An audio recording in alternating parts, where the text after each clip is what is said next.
I am Melissa Fink. This coming fall, we will have 5 of our children attending Pennridge schools. I will have a graduating senior, a sophomore in the men's soccer team, an 8th grader at South who will be playing soccer and basketball, as well as a 3rd grader and a kindergartner at Guth. There is clearly a large number of Pennridge educators that have worked with the Fink kids. I could stand here all evening and list countless things that each and every one of them has done for our kids. I'm limited in time, and so here is the highlights. There is Mr. Bach, a South Middle School. He took the time out of his schedule to focus in on our oldest Kendall when she was in 6th grade. He worked with her several times weekly outside of class to make sure that she was solid in the basics so that her struggles in current math level weren't so overwhelming.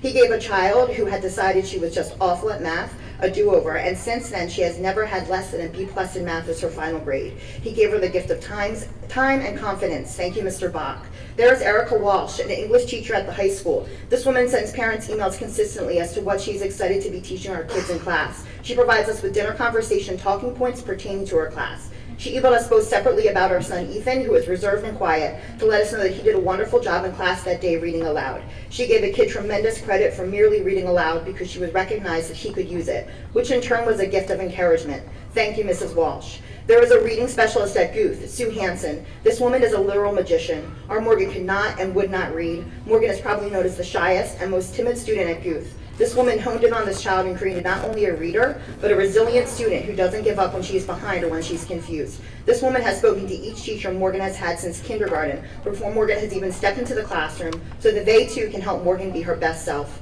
And Morgan has flourished in her short time at Guth, so much so that she doesn't meet with Mrs. Hansen any longer. Thank you, Mrs. Hansen, you gave Morgan her light.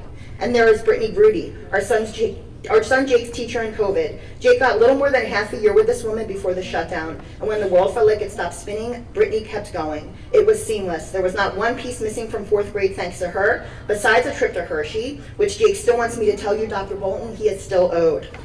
This teacher rallied hard and avoided defeat and evoked pride in her students. And because of her, Jake was unaffected in a time when he understandably could have been. She was basically Jake's pandemic hero. Thank you, Mrs. Greedy. The list is so long. Teachers, coaches, principals, specialists, counselors that my teacher would want me to thank. Marie Jones, a literal saint. Jen Butler for solving our Morgan puzzle daily. Mr./Coach Rapp, you believe in the Finks and have Kendall first period. Enough said. Matt Arnold, 3-time Fink favorite coach and teacher. Krista Sheldon, a guidance counselor coming in clutch time and time again. Matt Smith, easily the most devoted leader and educator I have ever met. And my girl Heather Landis, sitting out there with you. You want someone to pick as their favorite teacher? If they had her, it's her. Her life is teaching our kids. Recognize it. There is countless more. I feel like I'm giving an Oscar speech and the orchestra is going to start playing over me. But these people are the glue on your district that the board is to represent. They are worthy of praise, and they are worthy of time, and they are worthy of respect and negotiation and consideration. Without them, without their expert insight on curriculums, my kids have nothing in this district.